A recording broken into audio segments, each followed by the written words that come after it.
our next guest speaker from his breakout role as Kurt Hummel on the hit television series Glee. But did you know he's also a New York Times bestselling author? Please welcome Chris Colfer.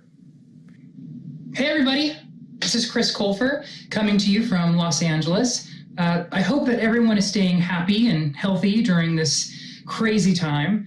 I am so bummed that I won't get to see you guys at Carnegie Hall, but I hope our paths will cross again one day in the future.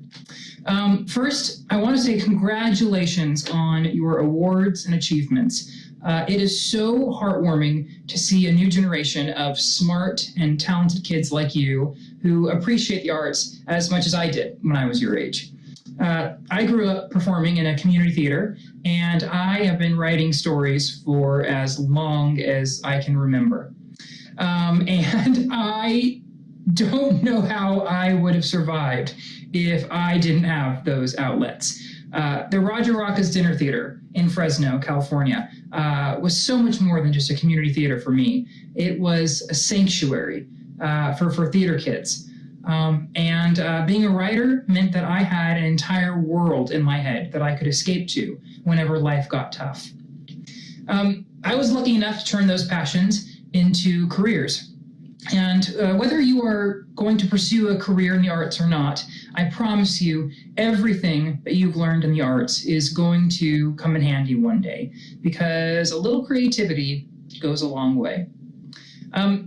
It's been just a little over a decade since I was your age, but I can remember what an exciting and terrifying time it was.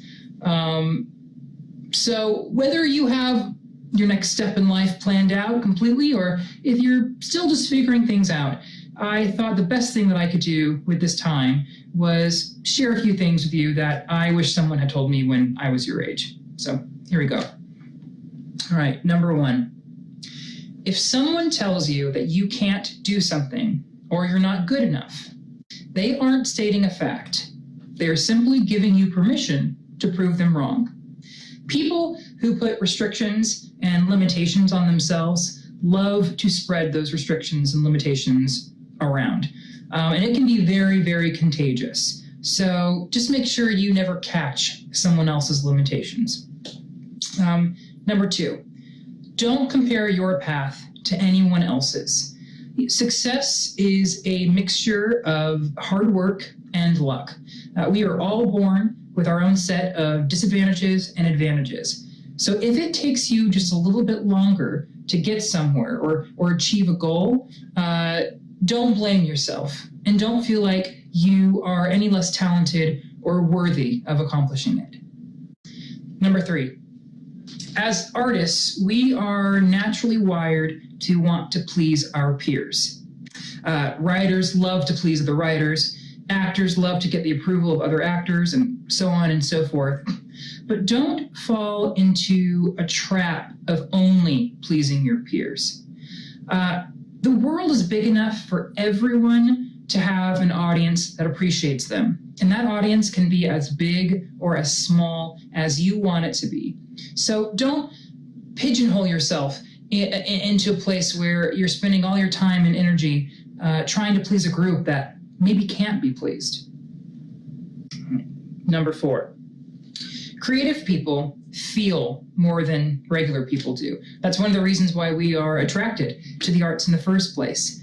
And creativity is like a pendulum. You know, it can swing us into the heights of imagination and inspiration, but it can also swing the other way if we aren't careful.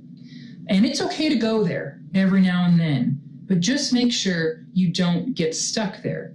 And if you ever go through a period where you're feeling down and depressed and lonely, please know that is one of the parts of being creative, and you are not alone. And please never be ashamed to ask for help, because sometimes the most heroic thing a person can do is ask for help.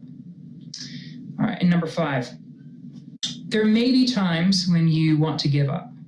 And there may be times when you look around at the world and don't know where or how you will ever find a place in it.